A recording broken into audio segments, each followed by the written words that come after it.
I like basketball because I like talking shit. And for you people that don't like basketball, what are you doing with your life? My name is Mike, and my favorite part about basketballs is when they throw that ball for a touchdown alley-oop on the basket. I love the game, I love the hustle, I love the intensity, I love the rush. To be perfectly honest, I'm really just here for the food. The NBA, it's fantastic. Is that chicken wings?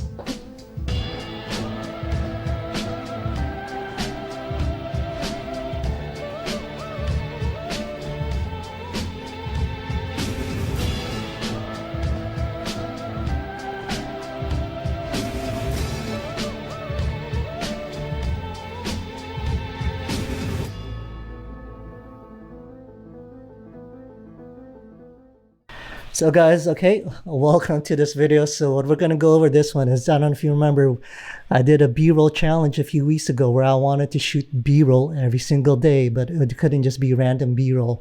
You know, there had to be a point to that B-roll. You know, I needed to build a story. So in 1 week, I came up with about 5 different concepts, and I shot 5 different projects, and obviously not a whole lot of time to plan and prepare or anything. Everything's just kind of going on the fly. So what we're gonna do today is we're gonna take a look at one of those videos I made, which was a spoof Modelo beer commercial, and we have a special guest today who's going to help me break that down. I really couldn't think of a better person to bring on for this because he's basically worked on everything. He's lit basically all the Golden State Warriors spots, San Francisco Giants. I know he's worked with the Oakland A's. He's worked on feature films like Fruitvale Station, you know, not the BART station, but the actual movie Fruitvale Station. Anyway, so I don't want to, delay any longer. So our special guest today is, let me bring that up after I just knock my drink down. Okay, let me introduce the Genghis Mong himself, David Mong. David, welcome. Thank you for doing this, man. Hey guys, so real quick disclaimer here. I kind of messed up with the audio recording during our Zoom meeting. And then by kind of messed up, I mean I messed up. Actually, I didn't mess up because I tested the setup days beforehand to make sure all the audio was being captured from Zoom in OBS, even in the different scenes I had set up. I even tested it 1 hour before the actual Zoom meeting itself to make sure it worked, that it was working fine. But for some reason, once we had our actual Zoom meeting, Dave's audio was not recorded at all when we were doing the breakdown. His audio was only present when it was a split screen between me and Dave. So I'm going to do my best to sum up all the insight that he gave me regarding this shoot, because I did take some notes. But where the Zoom meeting is in the split screen and we have Dave's original audio, I'm going to let that play. So what I thought we would do is, you already saw the spot and you saw that there's definitely some shots there that look like dog shit. I'm sure under the parameters, but yeah, definitely. Yeah, there's a few shots that definitely can have need a little TLC, but you also have 2 shots that look phenomenal. Yeah, because like I said, didn't really have time to plan or prepare anything, so I basically just working on what's there. And another wrinkle in this particular shoot was we were doing it during the NBA Finals, so I did some shots during halftime, just literally rushing it, and then other shots, afterwards. So yeah, like I said, the talking head shots, I was really surprised. I was really quite pleased with what I had to work with. Mm-hmm. So we're not going to take a look at that, though. I'm going to take a look at the main problem I had was with this 2 shot. You see it, right? Mm-hmm. Yeah, so this was a big problem. What I was working with here is I had an aperture 120D with a China ball lantern like accessory. But I couldn't use that because it was just kind of ruining the TV effect, right? It was just like washing it with just a bunch of soft light.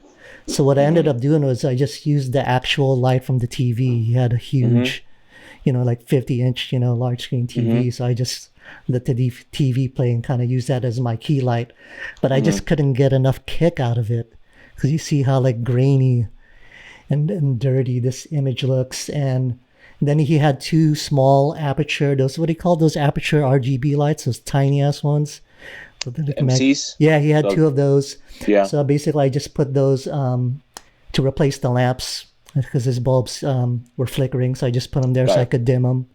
And so the idea was, I would have some accents on the sides from the so-called lamp lights. Like practicals? Yeah, exactly. Yeah, And then, yeah, the TV would be the main thing. yeah. Yeah, so obviously it didn't turn out so well. So like what if I actually had the proper time to do this, like how would you do this?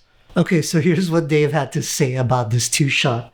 I mean, obviously the biggest problem here with this shot is that it's heavily underexposed. That's why it looks so grimy and dirty. And I already went over in the Zoom call why it turned out this way. And also it looks really flat because the couch is essentially right up against the wall, so whatever light there was coming from the TV, not only was it going on us, but it was going on the wall and basically at all the same level, so everything looked flat. So the first suggestion Dave had was to just move the couch away from the wall, and immediately that's going to give you more depth, not just in terms of physical space, but also moving us and the couch away from the wall will allow the light to separate a little bit more between us and the wall itself. And that would create more depth and the lighting wouldn't be as flat.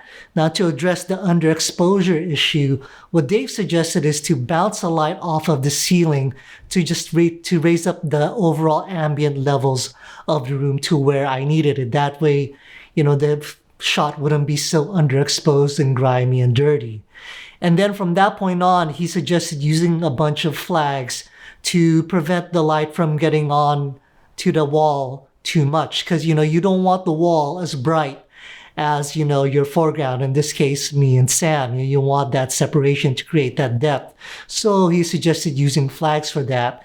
And then to take it to the next level, to really hone in that TV kind of effect on me and Sam, what he suggested is basically creating a box of flags around me and Sam, so that the light that comes from the TV is really just focused on us, on the two characters, and it doesn't go onto the wall at all. So he would put a topper flag to prevent that TV light from going up above. He put two flags on the side to prevent the TV light from going on the side, and he put a bottomer to prevent the TV light from going on the bottom. So essentially you're creating that rectangle of light coming from the TV. So that suggestion, along with pulling the couch away from the wall, is going to give you so much more depth. And it's also going to enhance that TV effect that I was going for. And it would, bouncing the light off of the ceiling would have lifted the ambient light levels of the room up to where I needed it to be, so it wouldn't be such a dirty shot. Oh, and one other thing he suggested also was, I kind of had it going already, but I didn't go all the way, was to just have the lamps themselves in the shot. So instead of being suggested off to the side but not actually in the frame, just put them in the frame already to really accomplish that effect I was going for, which was accents of warm light from the lamps. Although there was a reason why I couldn't do that, because the couch was just too big. I couldn't get the lamps any closer. But if you had the proper time, to actually scout this and really do this properly, that's a problem you could fix. So, and then with that, also you have louvers that you can really chop in the light and really just shape it. And you can shape that light and fine tune it that way. And then at the same time, it acts like a snoot, so it contains light and makes it like a very par-like beam, right? So very directional. Okay, so it sounds like I had the right idea, but really just didn't have the tools or time to do the proper execution. Yeah, absolutely. Yeah. Okay, so I mean, you know what looks good and what doesn't. So you definitely have the understanding of imagery and what looks good and doesn't. And then after all that, it's just like the tools of the trade and time takes. Okay, so I guess last question regarding this two shot is, how much time would you want to set something like that up, ideally?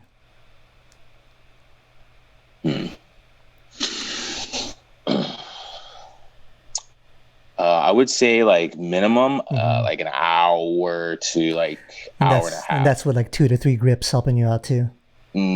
That's like having a crew, like an electric crew of, including myself, very least 4. So that's myself, my best boy, and 2 electricians.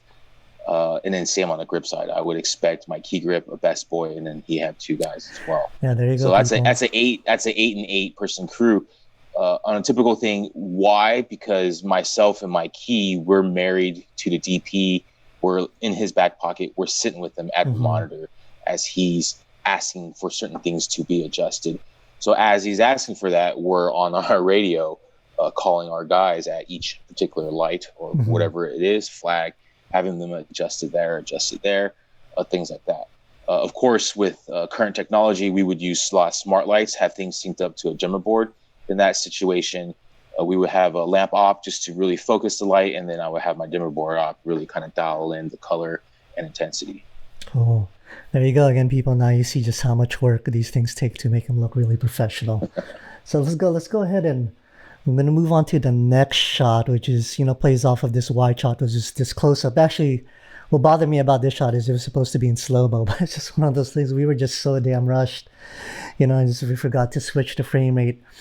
But yeah, so like this one was almost kind of getting to like the effect I wanted, that TV gag. Obviously this has more separation because we're shooting more of like a profile. We got some more depth in the background there, but what kind of bothered me was just how dead the background was. You want it darker, but it's like it'd be nice to have some spots, some pools of light or something playing in the background, right? Okay, so moving on to the second shot. The biggest problem here really was that there's no contrast on my face. Also, the shot was supposed to be in slow motion, but we were shooting this during the NBA Finals, and Sam and I were really just rushing, so I forgot to tell him to turn the frame rate up to 60 frames per second. Well, that's what happens when you rush. Things tend to go wrong. But anyway, to address the no contrast on my face, what Dave suggested was to use a black flag. Basically, it's, I don't know what material it is, but it's basically a rectangle of black cloth, and just put it on this side of my face that's closest to the camera. So basically what that's going to do is any light that's coming on my face is going to hit that black flag, and it's going to get absorbed, and it's not going to bounce back on my face. So it's basically this side of my face would have been darker, and that would have given us a lot more contrast. So one side would be lit, and the side closest to the camera would be more in the shadow, which is actually what you want. That's what gives you more shape and depth when you're lighting people. And another thing he suggests is that you can also use a flag for preventing the light from hitting the background too much. Because generally speaking, if you want your subject to stick out from the background, you want the background to be darker than your subject. An interesting thing that happened here is when I showed Dave the still, he actually thought I was going for a daytime effect, which is really what I wasn't doing. So that means I really didn't do a good job of establishing that it was night. Obviously, if you see the shot with the other shots in the video as a whole, you're not going to mistake it as being daytime. But still, it's something, it's something to consider. When you're showing shots or stills to people, you never know, how they're going to interpret it. So you want to really hone in on the look that you're trying to achieve. And one thing he suggested to really nail that nighttime look was to have some more practicals in the background. Generally, practicals are lights that are essentially already there, or real lights that already exist. They're not filmmaking lights that you just put there to look good. So, putting some practicals in the background that are a little bit more warm, have that yellow warm feeling, would really help establish that night mood that I was going for. And another interesting note that Dave had about this shot is it should have been a shot of me drinking a Modelo instead of me eating Cheetos, since it was a Modelo commercial that we were trying to do. Now, obviously, I was just coming up with these ideas on the spot. When I first, came up with this idea driving to Sam's, it was just going to be more kind of a spoof on NBA commercials and just kind of having fun. Hence, me just really being there for the food instead of the game. And then when he had me bring over some Modelos, that's when it kind of turned into a Modelo commercial instead. So, maybe if I had more time to actually plan this out, and I really had, the mindset from the get-go that this was going to be a Modelo commercial, then this close-up would have been me drinking a beer, a Modelo. But either way, I'm better for having received that note, and that was a great suggestion by Dave. Okay, so on to the last shot here.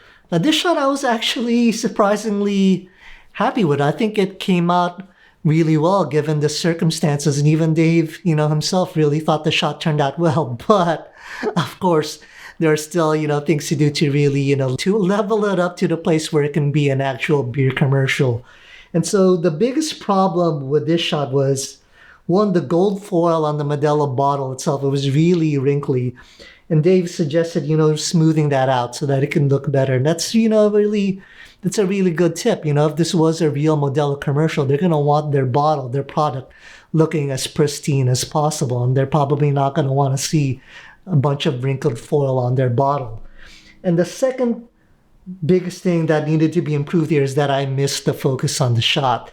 If you really look closely, the bottle, the Modelo, the beer bottle is actually out of focus. And this happened because I essentially had to be wide open in order to achieve that shallow depth of field because I only had a 24 millimeter lens on me. So quick filmmaker fact here, the wider your lens is, the harder it's going to be to achieve a shallow depth of field. But if you open up your aperture all the way, you can still achieve it if there's enough distance between your subject and the background. And so that's what I had to do. I opened up my aperture all the way, and that made my depth of field really shallow, but it also made my focus really hard to achieve. In fact, Dave had a great point. Because the bottle itself is curved, wide open like that, only the D on the word Modelo would actually be in focus if I actually managed to nail the focus because of that curvature, because the depth of field is just so shallow. So what he suggested is, if you have a long lens, put on a longer lens, because with longer lenses, you still get the shallow depth of field. So essentially, put that longer lens on the camera, back that camera up until you have the beer bottle framed the way you want it. You'll still have that shallow depth of field, that background will be out of focus, but you will have more room to play with and make sure that the entire bottle itself is in focus. And if you're doing this commercial for Modelo or any other client, for sure, they're going to want their product entirely in focus and not just a part of it or all of it out of focus. And another thing he pointed out is that there's just basically a general amount of light on the bottle or in the bottle area itself. I mean, you want to create some highlights here. So his recommended approach here was very similar to the wide shot, is to, bounce some light up off of the ceiling to bring up the general ambient levels of the light to where you want it. What he suggested is to, once again, use flags to make sure that that light that's bouncing off of the ceiling isn't spilling anywhere that you don't want it to be. And then you can use tube lights, essentially lights that are literally a tube, to create, a nice highlight on the bottle, which generally looks good on products, especially cars and bottles. And the last little tip he had for this shot is to just, put a spritz of water on the bottle itself to really achieve that cold look. So you see, Dave had some amazing feedback here. I really learned a lot. It wasn't just limited to feedback about the cinematography and the lighting, but also, in terms of the nailing down the concept itself, and also a lot of little details that would really bring up the whole project to a pristine level, especially the beer bottle stuff, when we're talking about making sure the whole bottle's in focus and that the foil is not all wrinkly.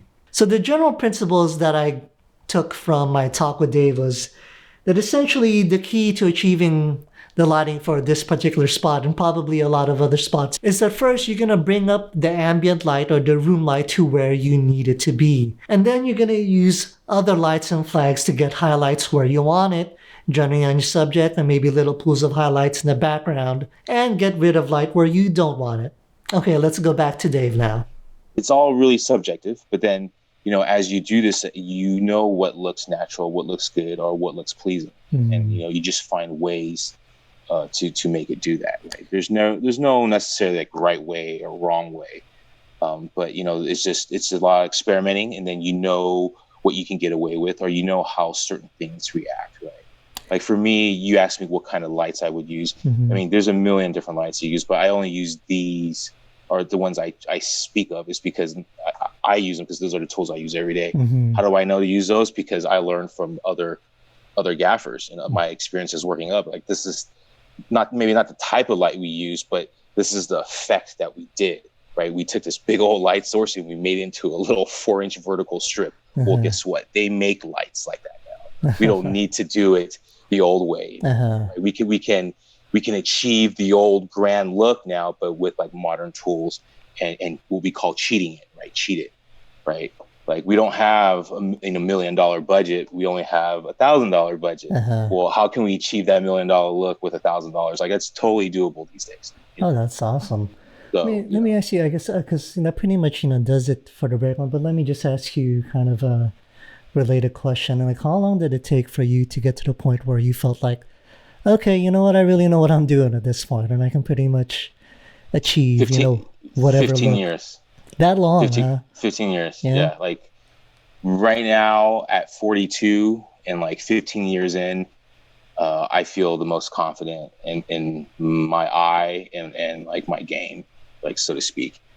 I feel I'm confident, only because I've gotten opportunities to work on large projects that validate the knowledge and the skill set that I've learned after all these years. Like I applied everything and it executed how I expected it to and how I imagined to, and it was great. Not like it went flawless or anything, but it went the way I expected. My calculations, my planning, things like that, and that just means that everything I've been learning, everything I've been thinking about is not the right way, but a right way, and that that I actually know what I'm doing. Yeah, well, there you go, folks. It only takes 15 years. that's just the nature of this thing.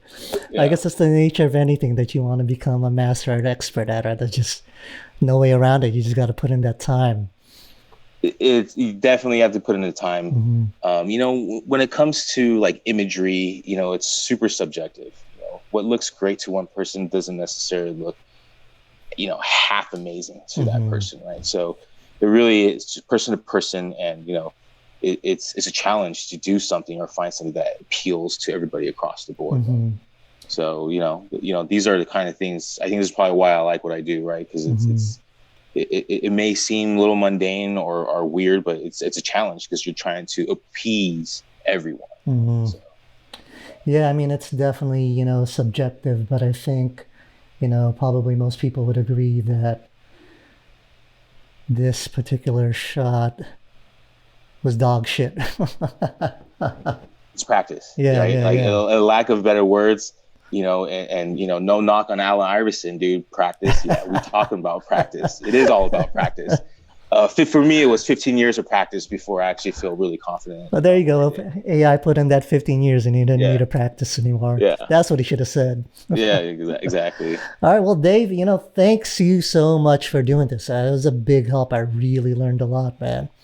Oh, cool. Right on, man. I'm glad I can help out. So if people want to check out your work, obviously I know where to find it, but if you want to let people know how to check you out, what's the best way to do that? I guess you can check out my studio work on IMDb. You just type in my name, David Mong. It'll pop up. Unfortunately, as a gaffer, I don't really get, we don't get those kind of accolades and credits, unless it's like a movie or a TV show. But a bunch of commercials, a lot of the Warrior spots. I do a lot of the in-house Warrior stuff, so all the stuff that does with like the community outreach, CSN spots. I'm usually involved in those. Random car commercials here and there. Yeah, you put up. You're very consistent with your BTS on your Instagram. Oh yeah, I mean that's what you need to do, right? To stay kind of relevant. Your Instagram handle is. It's Mong Finder Films now, or Genghis Mong? Yeah, two, so right? I have two. I changed Genghis to Gaffer Mong, just to kind of make it more professional. Really, I love the whole Genghis Mong thing. I thought that was fantastic. That's my old that was my old gaming handle that I just kept because I liked it. Yeah, I think that's great. I figured at age 42, it's time for me to kind of grow up.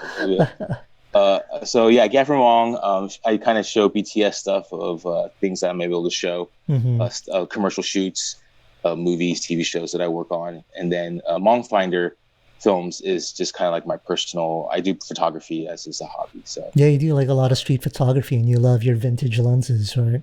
I do. I love my vintage lenses, and I like street photography. I think for me, it was it's just like a release. But mainly for me, it's practice. That's how I keep my eye sharp. That's how I try to keep relevant by keeping my eye sharp and just kind of, it allows me time to experiment and also to understand where the DP is coming from, right? So when we're talking about look, feel, tone, imagery, storytelling, I can think on the same page as he or she does. Oh, that's amazing. Even after 15 years, you're still doing things to, to sharpen your tool. I think you have to, man. Yeah. This is a, just like sports is a young man's game. So you gotta keep it sharp. Trying to be like LeBron, huh? LeBron, sure, yeah. Not a LeBron fan, but try to keep it like it's like pro sports, yeah. Like Jordan. Oh, there you go. Okay, well, but I mean, I'm Jordan all the way. He was my hero, but I gotta admire like LeBron's longevity. At his age, No, for sure. What he's doing. For sure. Like I would say, like keep it like Brady, right? 42-year-old, 44-year-old quarterback. Like there's definitely something to be said about understanding and being relevant in a young man's game. But so if you don't like LeBron, who do you like in the NBA then? I know, obviously we're all Warriors fans. We're in the Bay Area, that's a given. But in terms of players, oh man, dude, I'm not. I'm basically born and bred, so I'm Homer all the way, man. Like, dude, when Chris Gatling was a Warrior, I was Chris Gatling fan number one. Oh, when Troy Murphy was a Warrior, the Bimbo Coles era. Hey, Troy Murphy number one, man. That was me. No, I would say Steph Curry. I don't know the Greek Freak, amazing, right? Dallas has a bunch of young guys with that European name. I can't. Luka Doncic, that guy's amazing. Doncic, and yeah, I mean, there's a lot of these young cats that are really good. Yeah, I mean, I got to hand it to the game's definitely changing, a lot different. I feel that my knowledge relevancy is waning quickly. Yeah, that's for sure. Yeah, I mean, it's a completely different game, back from the Jordan era, right? Threes didn't even matter that much. Man, even from when LeBron first started. Yeah, that's true. Yeah. All right, Dave, well, thanks a lot again. Definitely learned a lot. I definitely, learned that I need to do a whole lot more. No, absolutely. Hey, glad I can help. And, if you want, to get out there, hit me up, man. Yeah, cool. Thanks. We'll go do some stuff. Yeah. I mean, I know you got 3 kids. You're working all the time. So if ever there's any free time. Dude, I'm always down to shoot projects. So yeah, you got some ideas and you need extra help, you just let me know. Okay, I'll definitely do that. Yeah. Cool. Yeah. All right, Dave, you have a good one. All right, if you guys out there, we'll see you next time. See ya. Take care. All right.